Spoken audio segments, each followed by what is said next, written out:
Buenos días, mi nombre es Ana Paula Velázquez y en este video voy a responder las preguntas del examen de primera unidad del curso Diseño Estructural 1, Predimensionamiento en Concreto Armado, de la Facultad de Arquitectura y Urbanismo. Empezamos con la primera pregunta. ¿Por qué cree que es importante el diseño estructural en un proyecto de edificación?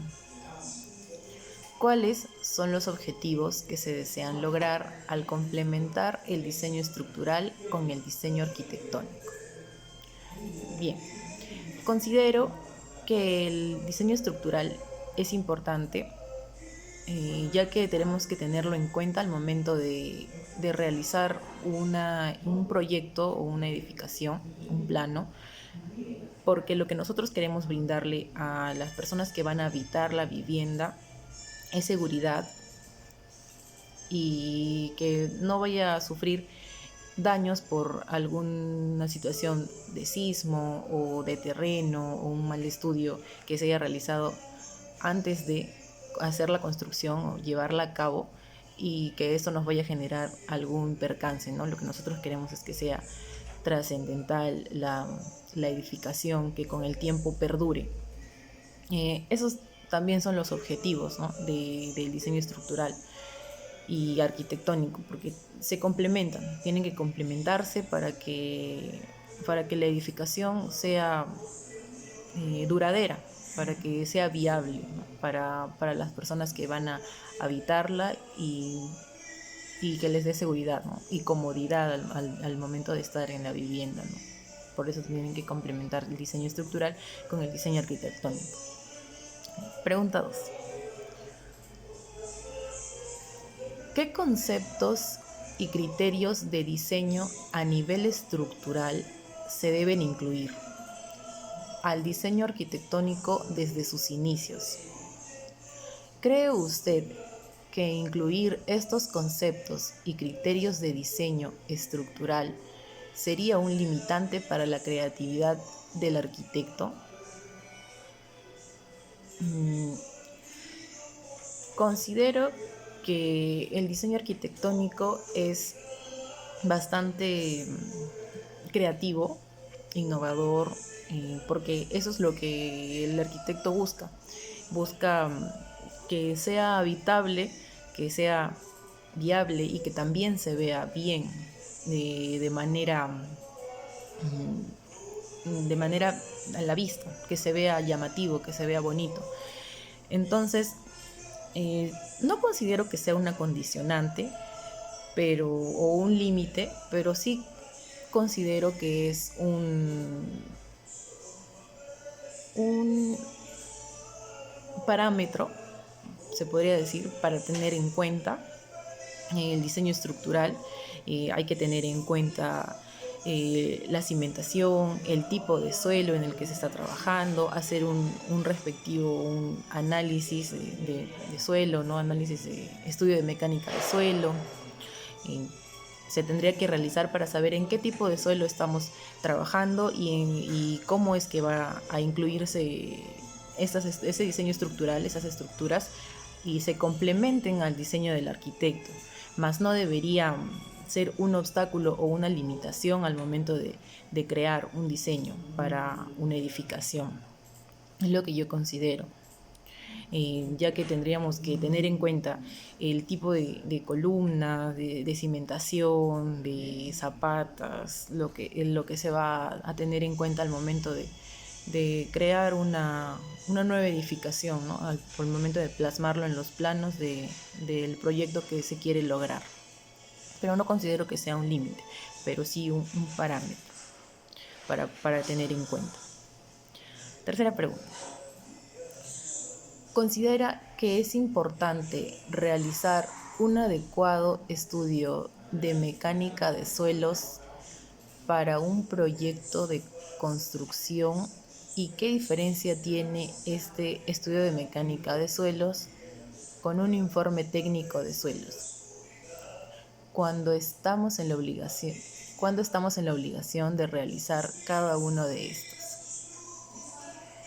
Sí considero importante que, que realizar un estudio de la mecánica de suelos, ¿no? Es importante realizar un estudio al suelo donde se va a trabajar. Al tener en cuenta este estudio, podemos diferenciar el tipo de suelo en el que vamos a trabajar y poder discernir o bueno, darnos cuenta de qué tipo de cimentación se va a utilizar. Sí es importante, ¿no? El estudio para poder saber si estamos trabajando en un suelo firme, en un suelo que vaya a sufrir asentamiento, en un suelo que sea que puede ocurrir un asentamiento diferencial o un hundimiento, un suelo arcilloso o un suelo firme, de un buen suelo en el que se pueda trabajar. Entonces, y sí es importante realizar un estudio de suelos antes de. Y la diferencia entre el estudio de mecánica de suelos y el informe técnico es que el estudio de mecánica de suelos es para edificaciones un poco más complejas, ¿no? Se realiza un estudio completo en laboratorio, con análisis de gabinete.